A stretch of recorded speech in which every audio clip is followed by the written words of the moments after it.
same concept of single fund, multiple access points of share class. Is it same concept of what DK outlined of ETF share class of the same fund, I mean, conceptually? Absolutely. Okay. I like to use the metaphor, because we're talking about a pool of assets, of a swimming pool. Summer in Texas. I think we're all spending time at the pool. That's right. Do you want to go in? Do you want to take the slide in? Do you want to take the ladder in? You want to cannonball in? Okay. You're getting in the same pool either Got it. way. And that has a really important connotation, too, for tax efficiency, which we haven't touched on yet. Okay. Which is, if we go back to that debate, is a mutual fund more tax efficient than an ETF? Yep. Where I say, that debate, you really got to look beneath the surface. Everyone's in the same pool when it comes to a multi-class fund. Welcome to The Informed Investor, where we break down the latest financial headlines, bringing in research and insights to help you separate the news from the noise. Welcome, everybody, to The Informed Investor, a podcast brought to you by Dimensional Fund Advisors, a firm that is bringing financial science to investing with over $1 trillion of assets under management. I am Jake DeKinder. I am not Mark Gochner. He is actually out today, so we don't really know what's going to happen on this podcast here, but incredibly excited. We're going to be talking a little bit about ETF share classes. You might have been hearing some stuff out there, articles that are being written. We want to dive into the details of that and kind of unpack what is an ETF share class and what does that mean for you as an investor. Incredibly pleased to be joined by Isabel Williams, Deputy Head of Investment Solutions, and Dave Kavanaugh, Global Head of Investment Operations. Guys, great to have you here. Great to be here. Now, I would like to define one term up front. I'm going to call you DK. That's okay. I can live with that. We have worked together for way too long, well over a decade, and I literally can't call you anything but DK. That works for me, Jay. I mean, it's kind of weird calling you Dave Kavanaugh, just to be clear. Guys, I got a couple of headlines here. We always start with a couple of headlines. So I'm going to read a couple here, and you can comment on those initially, and then we'll get into some of the details of what I talked about. So one here, opening the door, not the floodgates, the real impact of ETF share classes. And then another one here, ETF share classes off to the races, but operational reality will slow progress. So I don't know if any of those kind of spark a thought right off the bat. I mean, I know we're going to get into some of those issues, but when you hear that, what do you think, DK? Yeah, I think that there's been a lot of headlines on ETF share class and what that means. So I think part of this podcast will be, really trying to describe, in some detail what we're really talking about when we're talking about ETF share classes. But I would agree with the sentiment, and I know we'll get into some of the operational details of it, is that it's great that these can be available, but I would agree there's not going to be a flood of products immediately. I think most issuers are going to kind of inch their way into it. But I think in 5-10 years' time, there will be a lot of ETF share class products out there in the market. Okay, what do you think when you hear some of those headlines? I think they capture the sentiment pretty well, which is we're right at the cusp of what I think of as a real revolution in the asset management industry and how funds will be delivered to investors. But it's also going to be something that I don't think your average investor really recognizes is happening around them, because it's going to happen behind the scenes. It's going to happen with operational builds and complexity from service providers, asset managers, and the end investor is just going to get to enjoy the types of solutions that they have been enjoying, but a little bit more efficient, a little bit more cost effective, which in my view is kind of the best possible type of revolution in the asset management industry. Completely, and we'll talk a little bit about those benefits, but let's just start off initially. What is an ETF share? Well, let's even start off. I mean, what choices broadly sort of do you have available as an investor when you think about public markets and how you access that in the form of a fund? Yeah, totally. So as an investor, people are probably familiar with mutual funds and ETFs as the most common types of funds available to you. And an ETF share class combines features of those two realities. And we'll talk about that a little bit more. But essentially, when you're an investor, you have the option of going out and buying stocks, bonds directly, but that has a lot of potential risks and costs associated with it. What mutual funds and ETFs allow you to do as an investor is have a professional investment manager, an asset manager, manage a portfolio of stocks, bonds, what have you, for you. You get operational technicalities taken care of by the asset manager. You get lower costs because you're pooling all of your assets with other investors, and those are being spread out across a wider asset base. So there's a lot of inherent benefits that both mutual funds and ETFs have, but they have different features as well. And I think investors know some of that, but maybe don't actually know in great detail always what the difference is between a mutual fund and an ETF. Yeah, completely. I think one thing to highlight too is that you can manage strategies as an asset manager in a very similar way, whether it be an ETF or a share class. So because of the ability to do that, as Isabel mentioned, I think over time it just makes sense to have a single product where you have a mutual fund access point and an ETF access point, and that's where we're at today. So if you go back in time, I mean, mutual funds have been around longer than ETFs, but ETFs have been around for a number of decades too. I mean, DK, walk us through just kind of high level the history sort of where we've gotten to. Yeah, so in terms of mutual funds, you're right. Mutual funds have been around for decades, and they have really been a great investment solution for millions and millions of investors. ETFs, to your point, they came to market, I believe, in the early 90s, and they just operate a little bit differently, and we can get into that. So mutual funds, going back to mutual funds, so one important difference is that the way they trade. So when you are buying a mutual fund, you're actually interacting directly with the fund company in a purchase. And then when you're redeeming, you're actually redeeming and then, again, working directly with the fund company on that, or transacting directly with the fund company on that. ETFs are different, and so ETFs actually trade in the market just like any other security. They trade on an exchange. They trade on an exchange and in a market, and then when there is a demand for more ETFs to be traded, that's when there will be a creation transaction with the fund company. Okay. I'll say pros, cons. Give me characteristics of mutual funds versus characteristics of ETFs. You want to jump into that? Sure. Yeah. I think characteristics, and especially contrasting characteristics of ETFs and mutual funds, tend to come down to how you are transacting as an investor with that fund. And so as DK described, because with a mutual fund, you're transacting basically directly with the fund in effect as an investor, that comes with certain features.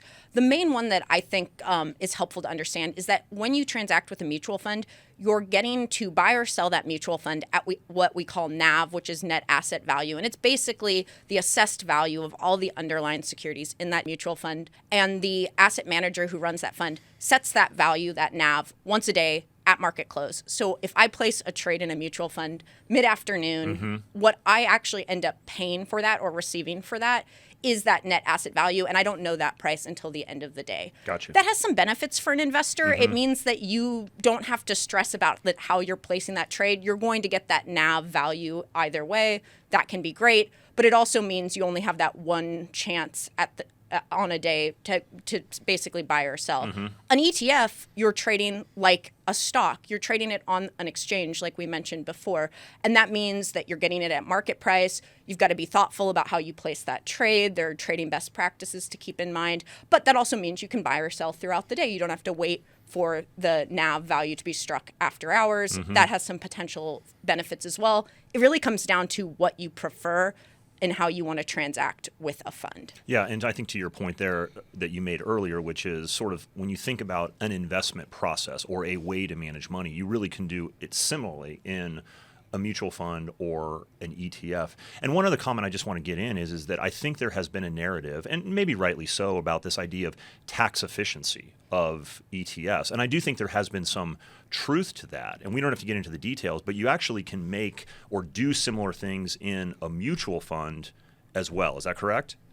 Yeah, so I think you're right that there's this perception that ETFs are more tax efficient than mutual funds. And where that is coming from is the fact that a lot of the tax efficiency claims that ETFs make come from the fact that they are able to do their rebalancing through what we call in-kind transactions. And we don't have to get into all the mechanics of that, but it's essentially an intrinsic mechanism that ETFs have that allows the portfolio manager to buy or sell underlying stocks or bonds without having to sell those in a way that realizes capital gains. Yep. And that gets passed along to the investor by basically giving the investor a little bit more control over when they want to realize gains from their own transactions. And the when they realize, I think, is important, because on previous episodes we have defined, people would say sort of like, well, you're not paying the tax on it. It'd be like, no, it's actually more of a tax deferral barring a step up in basis. So again, we don't have to go into the details, but important for investors to understand that's the way an ETF works. Well, yes, exactly. And I think ETFs sometimes get a little bit of a free pass in the tax efficiency discussion. People say it's an ETF, it's got to be tax efficient. It's a mutual fund, maybe it's less. And at the end of the day, what drives any fund's tax efficiency is going to be far more based on its underlying investment strategy. How much turnover is the portfolio manager having to do? Are they forced to do that turnover at opportune times or not? Those are going to have real implications for tax efficiency regardless of vehicle types. So you shouldn't just assume any ETF is more efficient than any mutual fund. You've really got to look at the actual fund manager, their track record, and assess vehicle agnostic. And there are lots of things that managers can do to make mutual funds highly tax efficient as well. So while it is important to be aware of this benefit that ETFs have and how they can kind of naturally do in-kind rebalancing, it's you got to look beneath the surface to actually know what's going to be the most tax efficient experience. Completely. Yeah, Jake, one more feature I wanted to mention is about availability. So mutual funds are generally made available through retirement plans as well as, on other platforms, of course. But historically, ETFs have not been as widely available in the retirement plan space. So as we get into the benefit of an ETF mutual fund share class, the great thing is you can have a single product that you can hold in your non-taxable accounts as well as your taxable accounts. Okay, good. So good definitions, clarification there. What's an ETF? What's a mutual fund? A little bit of history. I appreciate that. Point of the episode is ETF share class. What the heck is an ETF share class? Yeah, so I'd say broadly speaking, from an operational perspective, you have a single pool of assets. So a single fund pool of assets, and what could those assets be? Securities, stocks, bonds, that fit the investment strategy. The great thing about a mutual fund ETF share class is you have an access point that is an ETF, and so it trades like an ETF. It is an ETF, and then an access point that is a mutual fund. And so again, single pool of securities, just different access points for that particular product. Okay, what do I need to know as an investor? So I'm just going to use a hypothetical here. I own a mutual fund, and now I have an option for an ETF share class. Like, what does that mean to me? Yeah, well, I mean, one thing is that if you really like that strategy, but prefer to hold it in an ETF wrapper, then you get the same track record, you get the same benefits that you were getting in that investment strategy, but you're just able to purchase it in ETF. So that's one example of a benefit. So what does that mean to me from a tax standpoint? Like, if I owned a mutual fund, and there was a company who now had an ETF share class of that mutual fund, and I like the ETF share class, what does that mean from a tax standpoint? Well, I think you're getting into convertibility, which is a really important feature of a mutual fund and ETF share class. So what you can do within this structure is if you are holding a mutual fund, then you do have the ability to convert that mutual fund into the ETF class in a non-taxable transaction. Slight caveat, if there are fractional shares, there could be a small portion of that is taxable. But again, the important thing is you can move from that mutual fund to the ETF in a non-taxable transaction. Okay, that's good. So some of the articles that I read here, or headlines that I read here, are sort of this idea of ETF share classes coming onto the market. There's a lot of interest in it right now. I guess the question is that, like, why now, and what do you have to actually do to have an ETF share class? What do you have to accomplish? Sure. So ETF share classes, historically, it hasn't been possible for most asset managers to offer them.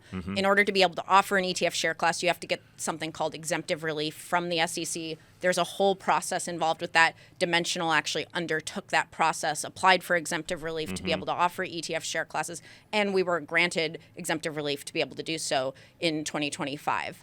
Now, So you basically got to get permission. You got to get you permission. Exactly. From the SEC. You got to get permission, Okay. which is different than if you just want to launch an ETF or you want to launch a mutual fund. So It's there's a little different process. A different process, Okay. a bit more of a hurdle. Now, lots of other asset managers are also applying for. Hence all the this, articles all we're the, reading. hence all the articles. So Yep. I think this is the kind of inflection point in the industry that we're talking about. Now, when it comes to once you have that exemptive relief, how do you launch an ETF share class? It works pretty similarly to how you launch other types of share classes for a fund. We haven't talked about this a ton, but multi-class funds, multi-class mutual funds are actually a very common occurrence in the industry. It's very common that a mutual fund might have a class for retirement plans, a class for individual investors, and maybe a class for financial professionals. Something like that, very common, again, allows different types of investors to use the same fund, which has great economies of scale. Okay, I'm going to let you continue, but I just want to come back. So same concept of single fund, multiple access points of share class. Is it same concept of what DK outlined of ETF share class of the same fund, conceptually? Absolutely. Okay. I like to use the metaphor, because we're talking about a pool of assets, of a swimming pool. Summer in Texas. I think we're all spending time at the pool. That's right. Do you want to go in? Do you want to take the slide in? Do you want to take the ladder in? You want to cannonball in? Okay. You're getting in the same pool. either Got it. way. And that has a really important connotation, too, for tax efficiency, which we haven't touched on yet. Okay. Which is, if we go back to that debate, is a mutual fund more tax efficient than an ETF? Yep. Where I say, that debate, you really got to look beneath the surface. Everyone's in the same pool when it comes to a multi-class fund. Okay. Let's say it adds an ETF share class. You add that optionality for investors. They can decide now to take that slide in to the pool. The tax efficiency for all the investors in that pool, regardless of if they are coming in via the ETF share class, they came in via the mutual fund share class, and they're converting over to the ETF share class. The tax efficiency experience is shared across all investors. Because you've added the ETF share class, the portfolio managers can now take advantage of those in-kind rebalancing techniques that are intrinsic to ETFs, and the potential benefits of that can be spread across all the investors. So can I just think of it as, if I've got these multiple share classes, these multiple access points, me as a portfolio manager, I got more options, and options have a non-negative value. I mean, not to get too technical, but like options. Absolutely. Yeah. If I ask a portfolio manager anywhere, do you want options? They're gonna say yes. Completely. They're gonna say yes. Completely. Okay. One other quick question, then I want to come to you on operations.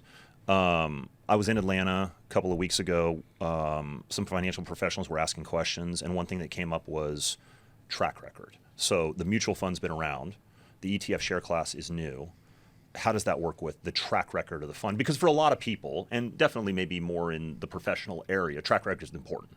Yeah, absolutely. Track records help you evaluate an investment. They help you understand how it's performed historically, assess what types of clients or allocations it may be most appropriate for. This is a great feature, in my view, of ETF share classes. You can have a fund that has existed for decades and decades. It could predate the existence of ETFs at all.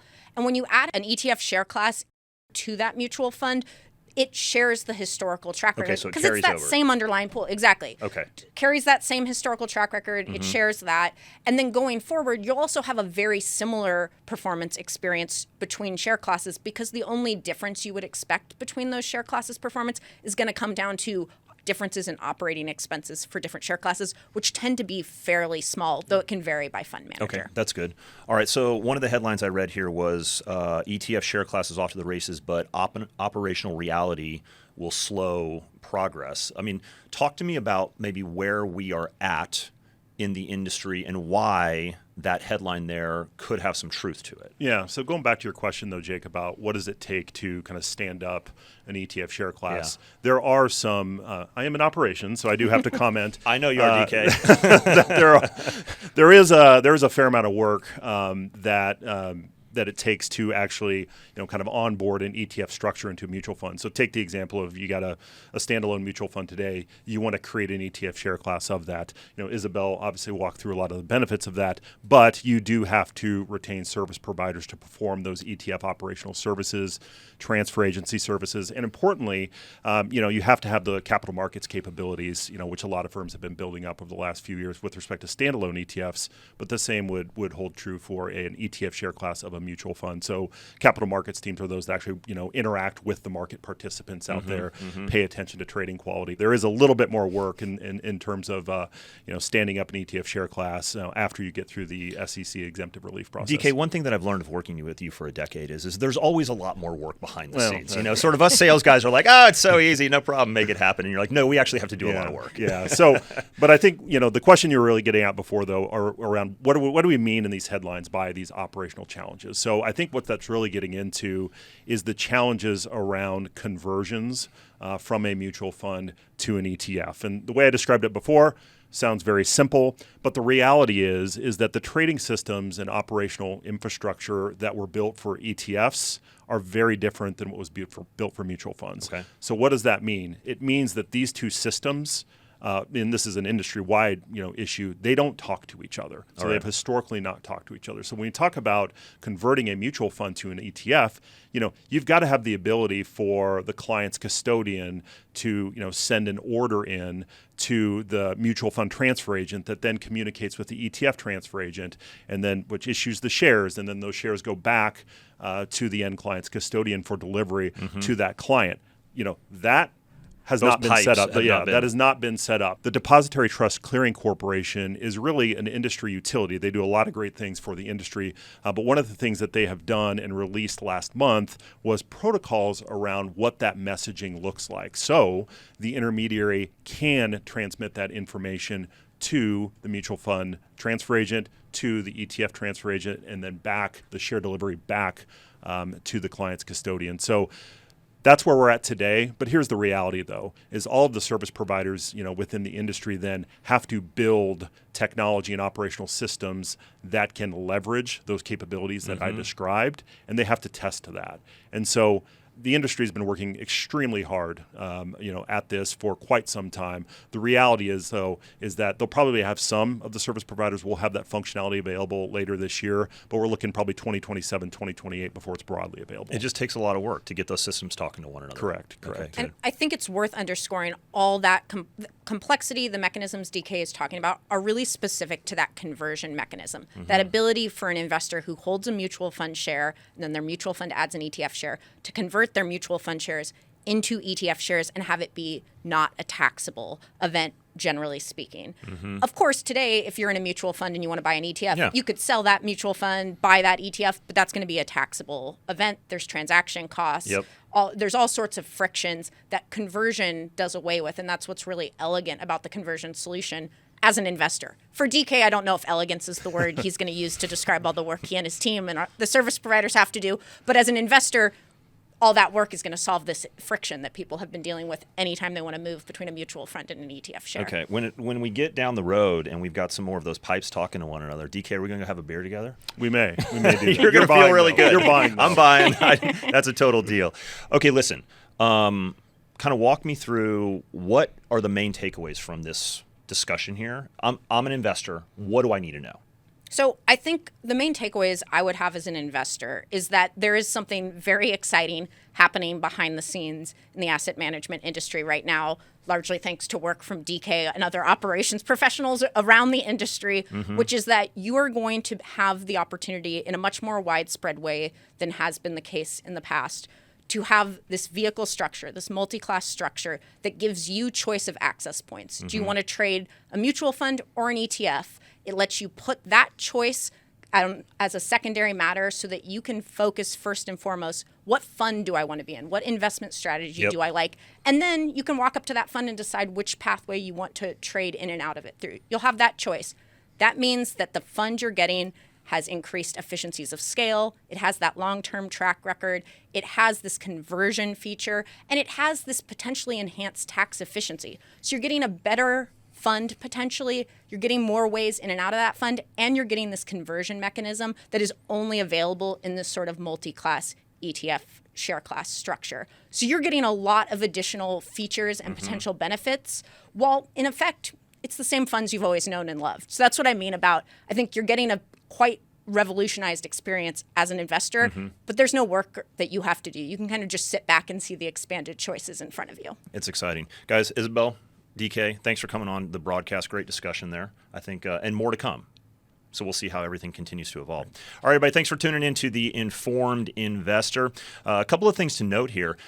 Make sure you sign up for Stay Calm Investing, which is the newsletter from David Booth. You can get all the updates on that, find out more information, and certainly make sure you subscribe to The Informed Investor. We want you to be tuning in for episodes coming forward. With that, everybody have a great rest of the day.